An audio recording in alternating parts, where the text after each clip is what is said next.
What I was saying is like people don't understand how much of each family's memory is built around areas that has cabinetry. Like we grow old around kitchens and bedrooms and bathrooms. I look at our like now with social media, you can obviously we have a lot of our clients in our like we follow them, they follow us on Instagram and Facebook, and it's been years since I developed a kitchen, and I noticed that graduation photos background the kitchen that we built, right? Yeah. So without even realizing, that becomes the background of your life. So how do we handle projects that are still evolving? A perfect example of this, since we're doing this site visit today in this new construction, is an utility room on this side with a walk-in pantry on the other side that both are built in an angle and share the space underneath the staircase. So in this case, we needed to adjust the width, the height of the room, the functionality of the cabinets, because we need to seamlessly integrate them with all the angles at different depths of walls and still keep the functionality for washer dryer on this side and on the side of the pantry for ovens. It's part of life. It is. It shouldn't be disregarded because you literally use it as the background of your life. Right. Also will outlive us. Yes. The quality. Yes. This isn't a turn and burn. This is also quality craftsmanship that is to live. Exactly, and we've dedicated... Material is going to come in through that big door. That's why we asked for, this was custom made for us actually, the door with the loading ramp. Because all the doors here, they're dock level. There's only 2 ramps on this building, on either end, but none in the middle. So we asked for one, they did one, they were nice enough. And so this is the robotic spray line. It's a Chefla. It's a pretty old machine, but it's a beast. It has a conveyor belt with a scanner or a light bar that reads exactly where all the pieces are placed on the conveyor belt.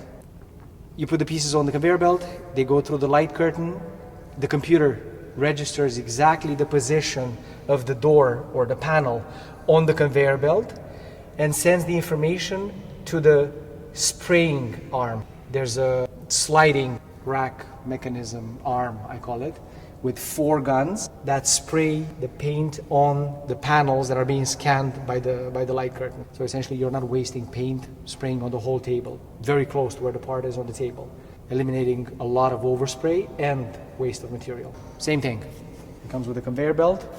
This one, instead of just a light curtain, it actually has a 3D scanner here.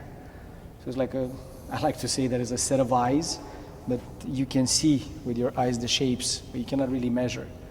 This thing sees and measures depths, widths, all the details. And then it sends them to the robot that using specific software designed for this kind of applications. 2 components, the controller of the whole machine, and then you have the actual computer that controls the robotic arm that's inside. So it's a combination of a scanner, main controller of the robotic arm, and the actual robotic arm.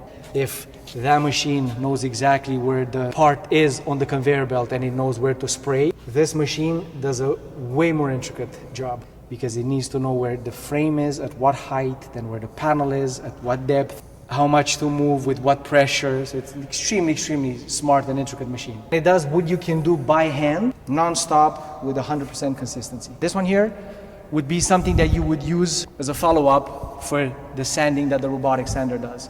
That using a combination of orbital sanders, like pneumatic sanders, and it can do a super fine sanding, but it does mostly and only actually the surface, flat surfaces.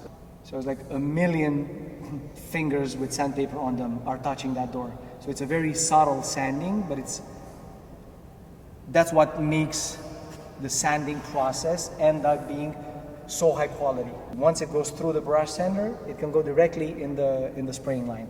So first you do all the little corners, like areas that the machines cannot touch physically, or they cannot do little lines that have details on some of the doors. So you do those details by hand with the sandpaper. There's no getting away from sanding by hand. When you do finishing or you have a finishing shop, you have to sand by hand. That's the initial step, sanding by hand. followed by the robotic sander, and then finished with the brush sander. We're gonna have here a hydraulic lift. It's gonna lift the pieces to the height of the table so that the CNC operator can just slide the piece on the CNC table. Then the sheet to be processed is gonna be held down by vacuum onto the surface of the CNC table.